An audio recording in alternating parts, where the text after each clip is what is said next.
আসসালামু আলাইকুম ওরহমতুল্লাহি ওয়াবারকাতুহু।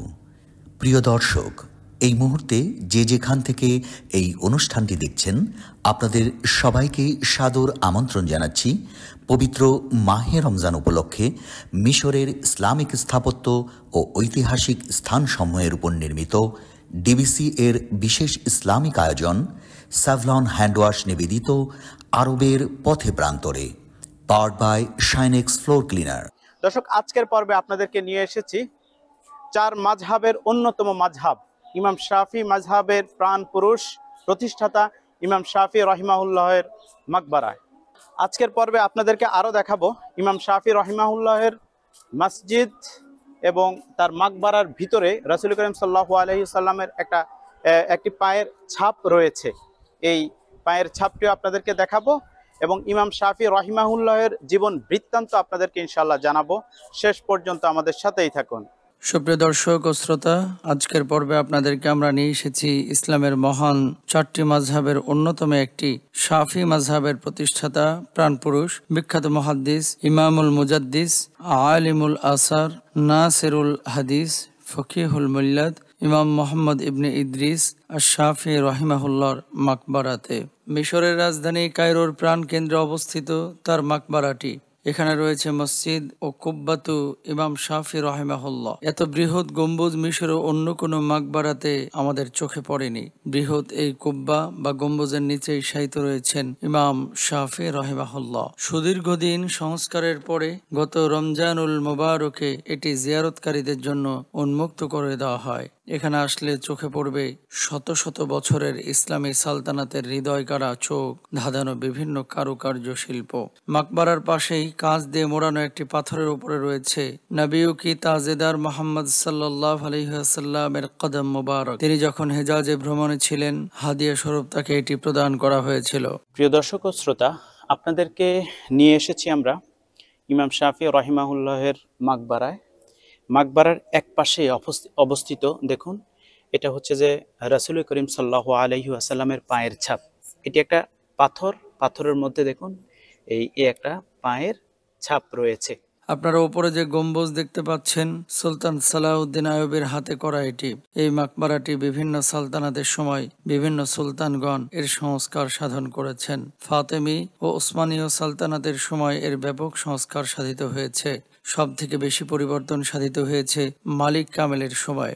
এটা শুধুমাত্র মাকামি নয়, এখানেই ছিল প্রাচীন ইমাম শাফি মসজিদ। বর্তমানে বৃহৎ প্রজেক্টে মসজিদ, মাদ্রাসা ও খানকা রয়েছে এই গোটা এরিয়া জুড়ে। মিশরের ধর্ম মন্ত্রণালয়ের অধীনে বছরের বিভিন্ন সময়ে এখানে আয়োজিত হয় নানান অনুষ্ঠানমালা। আমরা যখন আপনাদের এই ডকুমেন্টারি দেখাচ্ছিলাম, শিশু কিশোর ছোট সোনামণিদের নিয়ে চলছে এক প্রশিক্ষণ কর্মশালা ও কারুকার্য প্রতিযোগিতা। চলুন দর্শক ও শ্রোতা জেনে নেই এই মহান ইমামের জীবনী সম্পর্কে। আবু আবদুল্লাহ মোহাম্মদ ইবনে ইদ্রিস ইবনে ওসমান ইবনে শাফি রহিমাহুল্লাহ তার নবম পূর্বপুরুষ ছিলেন আব্দুল মান্নাফ, যিনি একই সাথে রাসূল আরবি সাল্লাল্লাহু আলাইহি ওয়াসাল্লামের চতুর্থ পূর্বপুরুষ ছিলেন। ইমাম শাফি জন্মগ্রহণ করেছিলেন উম্মুল হাসান বিনতে হামজা বিনতে কাসিম ইবনে ইয়াজিদ ইবনে হাসান রাদিয়াল্লাহু তাআলা আনহুর ঘরে, অর্থাৎ তার মা ছিলেন একজন আহলে বাইতের সদস্য।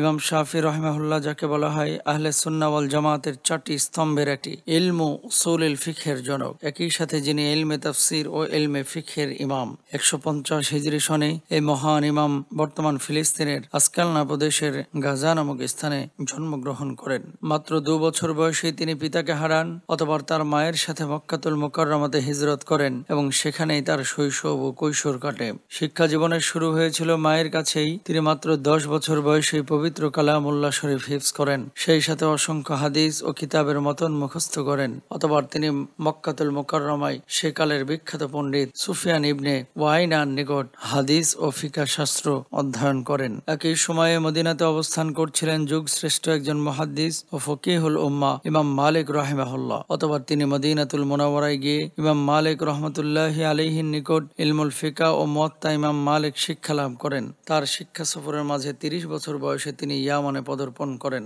এরপরে ইরাক চলে আসেন এবং সেখানে প্রখ্যাত হানাফি ফকি ইমাম মুহাম্মদ ইবনে হাসান আশ-শাইবানি রাহিমাহুল্লাহর সোহবত গ্রহণ করেন। ইমাম আহমদ ইবনে হাম্বল রাহিমাহুল্লাহ ইমাম শাফি রাহিমাহুল্লাহর ব্যাপারে বলেছেন, ইমাম শাফি হলো এই পৃথিবীর জন্য কিরণমালী সূর্যের মতো। ইমাম শাফি রাহিমাহুল্লাহ ইরাকে অবস্থানকালেই তার মাযহাবের সূচনা করেন এবং শরীয়তের অসংখ্য মাসআলা ও মাসাইল প্রণয়ন ও সংকলন করেন। ইরাকে থাকাকালীন এই সময়কালকে বলা হয় মাযহাবে কাদিম তথা প্রাচীন মাযহাব। 198 হিজরি সালে তিনি মিশর আগমন করেন। মোহাম্মদ নামে একজন বুজুর্গ ব্যক্তি তাকে মিশরের সব ধরনের সহযোগিতা করেন। ধীরে ধীরে তিনি ইমাম শাফি রাহিমাহুল্লাহর একান্ত শিষ্য হয়ে ওঠেন। তার মাকবারাটিও এখানে রয়েছে। প্রিয় দর্শক, আপনারা দেখছেন ডিবিসি এর বিশেষ ইসলামিক আয়োজন স্যাভলন হ্যান্ডওয়াশ নিবেদিত আরবের পথে প্রান্তরে, powered by Shinex floor cleaner. দর্শক, সময় হয়েছে বিরতিতে যাওয়ার। নিচ্ছি ছোট্ট একটি বিরতি, ফিরছি একটু পরেই, আমাদের সাথেই থাকুন। দর্শক, চলুন আমরা অনুষ্ঠানের বাকি অংশটুকু দেখে আসি। কেমন ছিলেন ইমাম শাফি রাহিমাহুল্লাহ? বিশ্ববিখ্যাত একজন মুহাদ্দিস, যুগশ্রেষ্ঠ ফকিহবিদ, সেই সাথে একজন প্রথিতযশা কবিও ছিলেন তিনি। ফিকহে হানাফি ও মালিকিতেও গভীর জ্ঞান অর্জন করেছিলেন। বিশ্ববিখ্যাত এই ইমাম 114টি গ্রন্থ রচনা করেছেন। তার মাঝে অন্যতম কিতাবুল যেটি তিনি মিশরেই সংকলন করেছিলেন। আহকামিল কুরআন, কিতাবু ইখতিলাফিল আহাদিস আর রিসালাতু ফি আদিল্লাতিল আহকাম। মিশরে 820 সালে ইমাম শাফি রাহিমাহুল্লাহ আমাদের থেকে বিদায় নিয়ে রফিকে আলার দরবারে চলে যান। প্রিয় দর্শক, আল্লাহ সুবহানাহু ওয়া তাআলা পবিত্র কুরআনুল কারীমের মধ্যে বলেছেন, ফাসআলু আহলা যিকরি ইন কুনতুম লা তা'লামুন। কোন বিষয়ে যদি তোমাদের জ্ঞান না থাকে তাহলে আহলে আলেম বা যারা জ্ঞানী তাদের কাছে তোমরা জিজ্ঞেস করো। সুপ্রিয় দর্শক শ্রোতা, আহলে আলেম বা জ্ঞানীদের কাছে জিজ্ঞেস করার কথা আল্লাহ সুবহানাহু ওয়া তাআলা নিজেই বলেছেন। ইসলামী শরিয়ায় 4টি মাযহাব মানে 4টি ধর্ম না, বরং ইসলামী শরিয়ার যে সমস্ত বিষয়গুলো কোরআন এবং হাদিস থেকে সাধারণ মানুষের বুঝতে সমস্যা হয়, সেই বিধানগুলো এই সমস্ত বিজ্ঞ ইসলামিক স্কলারদের দৃষ্টিভঙ্গি কি সেগুলো আমরা দেখি। এবং যেহেতু তারা আল্লাহওয়ালা ছিলেন, জ্ঞানীগুণী ছিলেন, আমরা তাদেরকে তাদের মতামতগুলোকে গ্রহণ করে থাকি। মাযহাব ততক্ষণ পর্যন্ত আলেমদের রায়গুলোকে গ্রহণ করে থাকে যতক্ষণ পর্যন্ত কোরআন এবং সুন্নাহের আলোকে রায়গুলো প্রদান করা হয়। কোরআন সুন্নাহর বাহিরে কোন ধরনের রায় ইসলাম গ্রহণ করতে নিষেধ করেছেন। সুতরাং আমাদের আবেগ এবং আমাদের বিবেক যেমনই ভাবে কাজ করে, তদ্রুপ ভাবে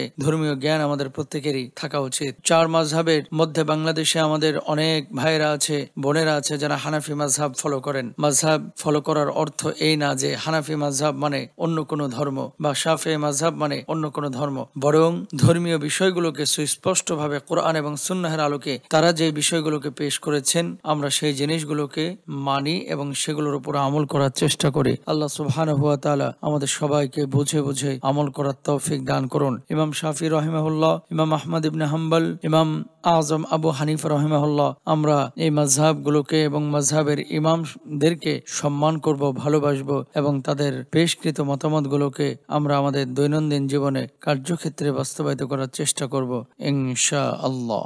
আসুন দর্শক, আমরা দেখে আসি ইমাম শাফি রাহিমাহুল্লাহের মাকবারার পাশে আরো 3টি মাকবারা রয়েছে। এগুলো কাদের? প্রিয় দর্শক, এই যে মাকবারাটি দেখতে পাচ্ছেন, এটি হচ্ছে যে সুলতান কামেলের, অর্থাৎ আইবি সুলতানাতের একজন স্বনামধন্য সুলতান ছিলেন, যিনি এই যে বিশাল গম্বুজ দেখতে পাচ্ছেন, এই গম্বুজ যিনি বানিয়েছেন, নির্মাণ করেছেন, তিনি হচ্ছেন যে সুলতান কামেল। এই গম্বুজটি মিশরের মাকবারাগুলোর মধ্যে যতগুলো গম্বুজ আছে সবচেয়ে বড়, এবং এই আপনারা ভালো করে দেখুন, পুরো গম্বুজ কিন্তু ডিজাইন করা, সুন্দর করে ডিজাইন করেছে।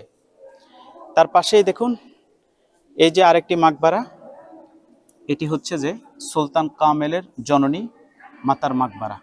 ভ্রমণ বিষয়ক বিশেষ ইসলামিক আয়োজন presented by Savlon hand wash, powered by Shinex floor cleaner. দর্শক, দেখতে দেখতে আমরা অনুষ্ঠানের একেবারে শেষ প্রান্তে চলে এসেছি। আজকের মতো বিদায় নিচ্ছি ইমাম শাফি রাহিমাহুল্লাহের মাকবারা থেকে। ইনশাআল্লাহ আগামীকাল আবারও একই সময় একই চ্যানেলে নতুন আরেকটি পর্ব নিয়ে আপনাদের সামনে হাজির হব। সে পর্যন্ত আল্লাহ সুবহানাহু ওয়া তাআলা আমাদের সবাইকে ভালো রাখুক, সুস্থ রাখুক। আসসালামু আলাইকুম ওয়া রাহমাতুল্লাহি ওয়া বারাকাতুহু।